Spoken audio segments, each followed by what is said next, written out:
Imagine un livre si ancien, si mystérieux, qu'il semble provenir d'un autre temps. Un manuscrit oublié, caché dans les ombres de l'histoire, qui prétend révéler le plus grand secret de l'humanité, l'éternité. Un livre qui ne parle pas seulement de la vie, mais aussi de la transcendance, de la capacité à dépasser le temps lui-même. Toi qui es ici, cette quête ne t'est pas étrangère. Au plus profond de toi, tu as toujours ressenti qu'il y a plus. Plus que cette course contre le temps, plus que cette fin inévitable. Ce manuscrit, appelé par certains le livre des immortels, pourrait être la clé qui relie tout, nos origines, nos capacités oubliées, et peut être même le secret pour échapper à la mort. Avant de plonger dans cette exploration, abonne-toi à cette chaîne et active la cloche des notifications. Nous explorons ensemble ces mystères pour éclairer ton chemin et éveiller ce qui sommeille en toi. Maintenant, embarquons dans ce voyage à travers le temps et l'inconnu. Le livre des immortels. C'est un nom qui résonne comme une légende. Mais derrière cette appellation se cache un texte bien réel. Certains prétendent qu'il aurait été écrit il y a des milliers d'années, avant même les civilisations que nous connaissons aujourd'hui. Il aurait été découvert dans une grotte, quelque part en Asie centrale, par des explorateurs qui cherchaient autre chose. Ce n'était pas un trésor matériel qu'ils espéraient, mais un fragment de sagesse ancienne, quelque chose qui pourrait changer le cours de l'histoire. Le manuscrit était gravé sur des tablettes de pierre, dans une langue si ancienne que peu peuvent la décrypter encore aujourd'hui. Ce manuscrit ne ressemble à aucun autre. Contrairement aux textes religieux ou philosophiques que nous connaissons, il ne donne pas de commandements ni de règles. Au lieu de cela, il offre des instructions. Des instructions sur comment éveiller une partie oubliée de l'être humain, une partie que certains appellent l'étincelle divine. On y trouve des diagrammes, des formules étranges et des récits allégoriques qui semblent relater des expériences hors du commun, des voyages à travers des dimensions, des rencontres avec des entités lumineuses et même des descriptions de corps qui ne vieillissent pas. Mais pourquoi un texte aussi puissant aurait-il été caché? La réponse pourrait résider dans son danger. Les lignées anciennes, les mystiques et les sages qui ont étudié ce texte savaient que cette connaissance pouvait être mal utilisée. L'immortalité, après tout, n'est pas une bénédiction si elle tombe entre de mauvaises mains. Le texte aurait donc été caché pour protéger l'humanité, et il aurait réapparu seulement à des moments critiques de l'histoire. Certains écrits de mystiques comme les gnostiques, les taoïstes ou même les alchimistes médiévaux font écho aux enseignements du livre des immortels. Ils parlent tous d'une énergie qui réside en nous, une énergie qui, si elle est activée correctement, peut transcender les limites de notre existence physique. Et si ces traditions anciennes avaient puisé dans ce manuscrit, et si leur but n'avait jamais été simplement de philosopher, mais de nous montrer la voie vers une vie sans fin, aujourd'hui, des chercheurs, des historiens et même des scientifiques se penchent sur ce texte avec des outils modernes. Certains pensent que ce livre contient non seulement des principes spirituels, mais aussi des secrets scientifiques qui pourraient bouleverser notre compréhension de la biologie et de la physique. Mais une chose est certaine, ce livre n'est pas un simple artefact. C'est une porte, une invitation à explorer ce que signifie vraiment être humain. Ce mystérieux manuscrit, souvent appelé le livre des immortels, est enveloppé d'une aura de légende et de mystère. Selon les récits, il aurait vu le jour dans une civilisation perdue, bien avant l'avènement des grandes sociétés antiques que nous connaissons aujourd'hui. Certains érudits pensent qu'il aurait été écrit par une élite spirituelle qui aurait atteint un niveau de conscience et de compréhension si avancé qu'elle aurait transcendé les limites humaines du temps et de la mortalité. Ces individus, parfois qualifiés de sages éternels ou de gardiens de l'humanité, auraient consigné dans ce livre leurs découvertes sur les lois universelles et les secrets de l'immortalité. Mais pourquoi? Était-ce pour transmettre leur savoir à une poignée d'élus? Ou pour offrir à toute l'humanité une opportunité de s'élever au-delà de ses propres limites? Des indices de l'existence du manuscrit apparaissent dans plusieurs cultures anciennes. Les Égyptiens, par exemple, parlaient de l'âme éternelle dans leurs textes sacrés et de rituels conçus pour guider les rois défunts vers une existence sans fin. En Inde, des textes comme les Upanishads évoquent l'idée que l'immortalité n'est pas physique, mais spirituelle, une connexion profonde avec l'Atman, le soi éternel. Les similitudes entre ces traditions et les enseignements supposés du livre des Immortels sont troublantes. Et si ce manuscrit ancien avait voyagé à travers le temps, transmis secrètement d'une civilisation à l'autre, en conservant son message universel, ce qui est fascinant, c'est que toutes ces cultures semblent converger vers une idée commune. L'immortalité n'est pas une simple question de vivre éternellement, mais de découvrir une vérité essentielle sur notre existence. Imaginez un instant des cités perdues ensevelies sous les sables du temps, des bibliothèques grandioses remplies de savoirs interdits, et au centre de tout cela, ce mystérieux livre des Immortels. Certains archéologues et historiens pensent que des civilisations comme l'Atlantide ou Mu auraient pu détenir les connaissances contenues dans ce manuscrit. Ces sociétés auraient atteint un niveau d'avancement technologique et spirituel bien supérieur à ce que nous pouvons concevoir aujourd'hui. Prenons l'exemple de la mythique Atlantide, évoquée par Platon. Selon les récits, cette civilisation aurait maîtrisé des forces naturelles et spirituelles qui leur auraient permis de défier la mortalité. Les Atlantes auraient intégré dans leur vie quotidienne une harmonie entre la science, la nature et la spiritualité, clé essentielle pour accéder à une forme d'immortalité. Mais pourquoi ce savoir a-t-il disparu? Une théorie fascinante est que ces civilisations auraient été détruites à cause d'un déséquilibre. En cherchant à utiliser les secrets de l'immortalité pour dominer ou pour assouvir des désirs égoïstes, elles auraient attiré sur elles des forces destructrices. Le livre des Immortels, dans ce contexte, ne serait pas seulement un guide pour transcender la mortalité, mais aussi une mise en garde. Les sages de ces époques auraient compris que l'immortalité ne peut être offerte qu'à ceux qui en sont dignes, ceux qui sont prêts à transcender leur ego et à embrasser une vérité universelle. Est-ce pour cela que le manuscrit est resté caché, attendant le moment où l'humanité serait prête à le recevoir. Les rares descriptions du livre des Immortels indiquent qu'il serait écrit dans un langage ésotérique, une sorte de code universel accessible seulement à ceux qui possèdent une compréhension spirituelle avancée. Les symboles qui orneraient ces pages ne seraient pas simplement des dessins, mais des portails vers des vérités profondes. Imaginez un cercle entouré de lignes entrecroisées, symbolisant l'unité du corps, de l'esprit et de l'âme. Ou un serpent qui se mord la queue, l'Ouroboros, un symbole ancien représentant l'éternel recommencement. Ces images ne sont pas que des illustrations. Elles transmettent des messages que le langage ordinaire ne peut contenir. Ce type de symbolisme se retrouve dans des traditions à travers le monde. Dans l'alchimie, par exemple, les textes anciens regorgent de références cryptiques à la pierre philosophale, supposée être la clé de l'immortalité. Les sages alchimistes, tout comme les auteurs du livre, auraient utilisé des codes pour protéger leurs secrets des profanes, mais aussi pour inviter les chercheurs sérieux à transcender leur compréhension ordinaire. Et si ces symboles étaient conçus pour éveiller en nous quelque chose de dormant, une mémoire ancestrale, une connexion avec le divin, ou encore une reconnaissance intuitive que nous sommes bien plus que ce que nous croyons. Ces images pourraient être des clés, mais chaque individu doit apprendre à les déchiffrer par lui-même. Le livre des Immortels ne parle pas seulement de prolonger la vie, mais aussi de vivre pleinement, en harmonie avec l'univers. Ces pages, dit-on, décriraient des pratiques spirituelles spécifiques. La méditation, le contrôle de l'énergie vitale et l'alignement des chakras. Ces techniques, bien qu'anciennes, résonnent encore aujourd'hui dans des traditions comme le yoga ou le qigong. Un enseignement central du livre serait la maîtrise du souffle, souvent appelé prana en sanskrit ou chi dans les traditions chinoises. Le souffle, selon ces philosophies, est bien plus qu'un processus biologique. Il est l'essence même de la vie, le lien entre le corps, l'esprit et l'âme.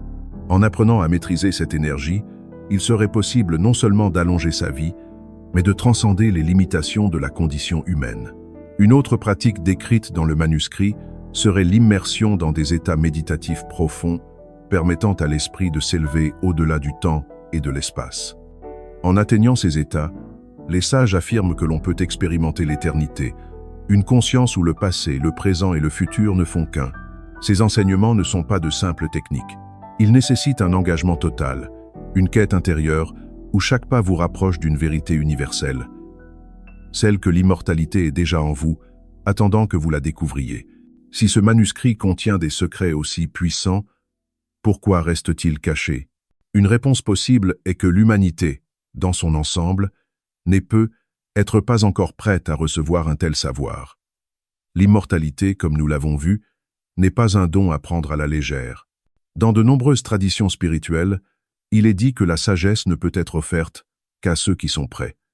Ceux qui cherchent l'immortalité par avidité ou par peur de la mort échouent inévitablement. Le livre, d'une certaine manière, agit comme un test. Il n'apparaîtra qu'à ceux qui ont transcendé ces désirs égoïstes. Mais il y a aussi une autre raison. Certains pensent que les vérités contenues dans le livre pourraient bouleverser notre monde. Imaginez une société où la mort n'existerait plus. Quels seraient les impacts sur nos relations, notre économie et même notre spiritualité? Le livre des immortels, en restant caché, protège l'humanité de ses propres excès. Mais il nous rappelle aussi que le véritable chemin vers l'éternité ne passe pas par des secrets extérieurs, mais par une transformation intérieure. Et cette transformation, elle, est accessible à chacun de nous. Si tu ressens une connexion avec ce sujet, prends un moment pour aimer cette vidéo et laisse un commentaire en partageant ce que cette exploration évoque pour toi. Par exemple, que signifie l'immortalité pour toi? Crois-tu qu'elle est atteignable? Je suis curieux de lire ton point de vue. Tout manuscrit ancien, renfermant un tel savoir, ne pouvait être laissé sans protection. L'existence du livre des immortels est souvent associée à l'idée de gardiens, des entités ou des individus choisis pour préserver son secret et empêcher sa mauvaise utilisation. Mais qui sont ces mystérieux protecteurs? Dans certaines légendes orientales, on parle d'un ordre secret connu sous le nom des sages de l'éternité. Ces hommes et femmes, isolés du monde, auraient juré de veiller sur ce manuscrit, non pas pour accumuler du pouvoir, mais pour garantir que seuls les cœurs purs y aient accès. Leur mission, maintenir un équilibre entre l'humanité et les forces de l'univers. Ces récits décrivent également des épreuves.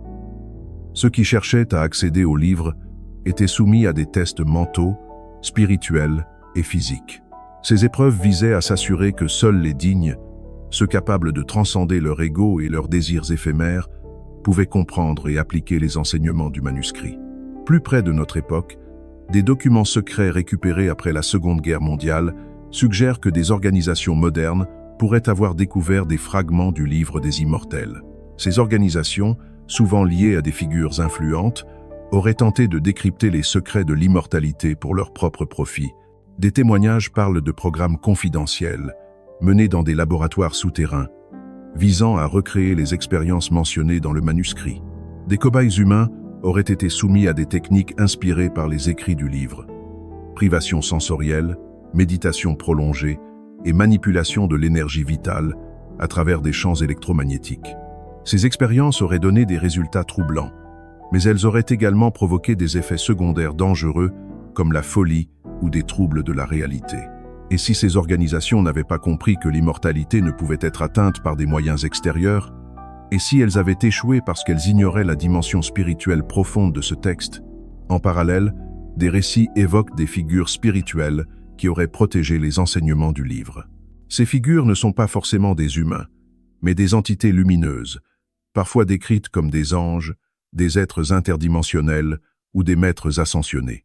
Certains mystiques ayant prétendu entrer en contact avec ces gardiens parlent d'expériences transcendantales, des visions d'un lieu hors du temps, où ces êtres veillent sur les connaissances sacrées de l'humanité. Ils expliquent que ces gardiens ne protègent pas seulement le livre des immortels, mais aussi d'autres textes et artefacts capables de transformer le destin de l'humanité. Cependant, malgré ces précautions, des fragments du livre semblent avoir été transmis à travers l'histoire. Certains textes gnostiques et alchimiques contiennent des passages qui ressemblent étrangement à des extraits du manuscrit. Prenons par exemple le concept de la pierre philosophale. Souvent décrite comme une substance permettant de transformer les métaux en or, elle symbolise en réalité une transformation intérieure, un éveil spirituel qui mène à l'immortalité. Des initiés, comme Nicolas Flamel ou Paracelse, auraient étudié ces fragments, cherchant à comprendre non seulement comment prolonger la vie, mais aussi comment transcender la condition humaine. Le livre des immortels continue d'attiser la curiosité, mais la question demeure, sommes-nous prêts, en tant qu'espèce, à recevoir un tel savoir? Les gardiens, qu'ils soient humains ou spirituels, semblent croire que l'humanité doit d'abord évoluer non pas technologiquement, mais intérieurement, avant de pouvoir accéder à ces vérités profondes. La clé de l'immortalité, comme le dit le manuscrit, réside dans notre capacité à éveiller une force en nous. Mais cette force exige sagesse, responsabilité et amour universel. Le manuscrit met en lumière une vérité fondamentale. Tout ce que nous cherchons, tout ce que nous espérons ou redoutons, se trouve contenu dans un seul et même point d'accès universel, le moment présent. Ce concept peut sembler abstrait, mais il est au cœur de toutes les grandes traditions spirituelles. Dans une société où nous sommes constamment tirés entre le poids du passé et l'incertitude de l'avenir, le véritable défi est d'apprendre à ralentir et à revenir à l'instant. Imaginez-vous en train de marcher dans une forêt dense. Si votre esprit est ailleurs, préoccupé par vos souvenirs ou par ce qui pourrait se produire demain, vous manquerez la beauté qui vous entoure. Les chants des oiseaux, la texture des feuilles, le parfum de la terre. C'est exactement ce que le livre enseigne. Habiter pleinement chaque instant n'est pas une simple technique, mais une voie vers une compréhension plus profonde de l'univers. Pour nous guider dans cette démarche, le livre propose des exercices pratiques, comme la respiration consciente, qui consiste à diriger toute notre attention sur l'air qui entre et sort de nos poumons, ou encore des méditations axées sur la perception des sensations corporelles. Avec le temps, ces pratiques ancrent notre conscience dans l'instant, nous offrant un aperçu de l'éternité contenue dans chaque souffle, chaque battement de cœur. La purification est décrite comme une étape incontournable de l'éveil. Sans elle, notre énergie vitale reste entravée, prisonnière des couches d'émotions négatives qui se sont accumulées au fil du temps. Ces émotions, bien que souvent inconscientes, agissent comme des poids invisibles. Elles nous empêchent d'accéder à des niveaux plus élevés de conscience et d'harmonie intérieure. Le manuscrit insiste sur l'importance de reconnaître ces émotions et de les libérer. Prenons la haine, par exemple. Elle peut sembler justifiée dans certaines situations, mais en réalité, elle ne fait que nous emprisonner davantage. La peur, quant à elle, agit comme un mur entre nous et le potentiel infini de notre être. Le livre propose des rituels de purification émotionnelle, notamment l'écriture introspective, où l'on couche sur papier tout ce qui nous alourdit avant de symboliquement brûler ces mots comme un acte de libération. Le pardon est également un thème central. Pardonner aux autres, même ceux qui nous ont profondément blessés, est un acte de courage spirituel. Mais le pardon envers soi-même est encore plus transformateur. Il permet de nous réconcilier avec nos erreurs, nos imperfections, et de rétablir le flux naturel de l'énergie vitale. La purification de l'esprit et du cœur est, en somme, une invitation à abandonner ce qui ne nous sert plus pour faire place à une lumière nouvelle. Dans cette étape, le manuscrit nous invite à considérer notre être comme un tout indissociable. Trop souvent, nous percevons l'âme comme quelque chose de séparé du corps, une entité éthérée qui flotte au-dessus de notre réalité physique. Mais le livre enseigne que cette division est illusoire. L'âme et le corps sont deux faces d'une même médaille, et leur harmonie est essentielle pour atteindre l'éveil. Pour favoriser cette union sacrée, le livre propose des pratiques qui impliquent à la fois le corps et l'esprit. Par exemple, il parle de mouvements conscients inspirés de disciplines comme le yoga ou le qigong, où chaque posture devient une prière silencieuse, un moyen d'exprimer la connexion profonde entre le physique et le spirituel. D'un autre côté, il introduit des exercices mentaux, comme la visualisation de la lumière intérieure. Imaginez une flamme douce qui brûle en vous, symbolisant votre essence divine. En vous concentrant sur cette image, vous commencez à ressentir une chaleur, une énergie qui se propage dans chaque cellule de votre corps. C'est cette lumière qui guide l'âme et le corps vers une fusion parfaite, où ils ne font plus qu'un. Cette étape peut être la plus fascinante et la plus mystérieuse de toutes. Le livre décrit l'énergie vitale comme une force endormie en nous, une spirale d'énergie qui ne demande qu'à être éveillée pour révéler notre véritable potentiel. Ce concept, qui rappelle la Kundalini dans la tradition indienne, est décrit comme une clé essentielle pour accéder à des dimensions supérieures de l'existence. Cependant, cette activation n'est pas à prendre à la légère. Le livre met en garde contre les dangers d'un éveil prématuré. Sans préparation adéquate, cette énergie peut provoquer des déséquilibres, manifestant des troubles émotionnels, voire physiques. C'est pourquoi le livre insiste sur une approche progressive. Pour activer cette énergie de manière sûre, il propose des techniques comme la méditation profonde sur les centres énergétiques chakras et des respirations spécifiques visant à éveiller doucement cette spirale. Imaginez un ruisseau tranquille qui se transforme lentement en une rivière puissante. C'est ainsi que cette énergie vitale circule en nous, apportant clarté, vitalité et une connexion directe avec l'univers. Enfin, le manuscrit conclut avec une vision grandiose. L'éveil ultime. Cette étape dépasse les limites de l'individualité. Ici, il ne s'agit plus seulement de transcender la mort, mais de transcender l'illusion même de la séparation. L'éveil de la conscience universelle est décrit comme une dissolution totale de l'ego, où l'on ne se perçoit plus comme un être isolé, mais comme une partie intégrante du tout. Imaginez une goutte d'eau qui retourne à l'océan. Elle ne disparaît pas, elle devient une avec l'immensité. Ce n'est pas une immortalité égoïste, mais une fusion avec la source même de la vie. C'est l'expérience d'être à la fois partout et nulle part, tout en restant pleinement présent. Le livre insiste sur le fait que cette étape n'est pas une fin, mais un nouveau commencement, une invitation à explorer des niveaux encore plus profonds de la réalité. Enfin, le manuscrit parle d'un éveil ultime, où l'individu transcende non seulement la mort, mais aussi l'illusion de la séparation. Ce n'est pas une immortalité égoïste, mais une fusion avec la conscience universelle, où l'on devient un avec tout ce qui est. À travers l'histoire, des récits ont émergé sur des individus qui auraient percé les secrets de l'immortalité, laissant derrière eux des témoignages fascinants. L'un des noms les plus célèbres est celui de Saint Germain, souvent décrit comme un mystérieux alchimiste et maître spirituel. Saint Germain aurait traversé les siècles sans vieillir, apparaissant à différentes époques avec la même vitalité et le même savoir mystique. Ce personnage énigmatique, connu pour son érudition et ses talents d'alchimiste, aurait utilisé des connaissances issues du livre des immortels ou de manuscrits similaires. Un autre exemple est celui de Babaji, une figure vénérée dans la tradition yogique indienne. Les récits à son sujet parlent d'un maître immortel vivant dans les montagnes de l'Himalaya, veillant sur l'évolution spirituelle de l'humanité. Babaji enseignerait des pratiques qui reflètent les principes du livre, la maîtrise de l'énergie vitale, la méditation et l'éveil de la conscience universelle. Ces figures incarnent l'idée que l'immortalité n'est pas seulement une extension de la vie physique, mais un état d'être transcendant, où l'âme et le corps fonctionnent en parfaite harmonie. Dans notre ère actuelle, où la science et la technologie progressent à un rythme effréné, la quête de l'immortalité a pris une tournure différente. Les chercheurs travaillent sur des solutions biologiques et numériques pour prolonger la vie, voire transférer la conscience humaine dans des machines. Mais ces tentatives soulèvent des questions fondamentales. Est-ce que l'immortalité peut réellement être obtenue par des moyens purement technologiques?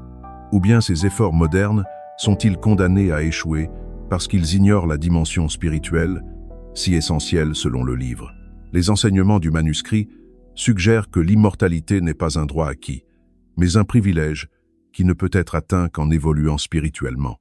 Les avancées technologiques, bien qu'impressionnantes, risquent de devenir des outils vides si elles ne sont pas accompagnées d'un éveil intérieur. Le livre des immortels met également en garde contre l'immortalité obtenue de manière égoïste ou déséquilibrée. Si les secrets de l'éternité tombent entre de mauvaises mains, les conséquences pourraient être catastrophiques. Un individu ou une organisation cherchant l'immortalité uniquement pour le pouvoir ou la domination pourrait perturber l'équilibre naturel de la vie et de l'univers. De nombreuses traditions spirituelles insistent sur le fait que la mort fait partie du cycle naturel et que briser ce cycle sans préparation spirituelle pourrait entraîner des déséquilibres énergétiques, voire une déconnexion de l'âme.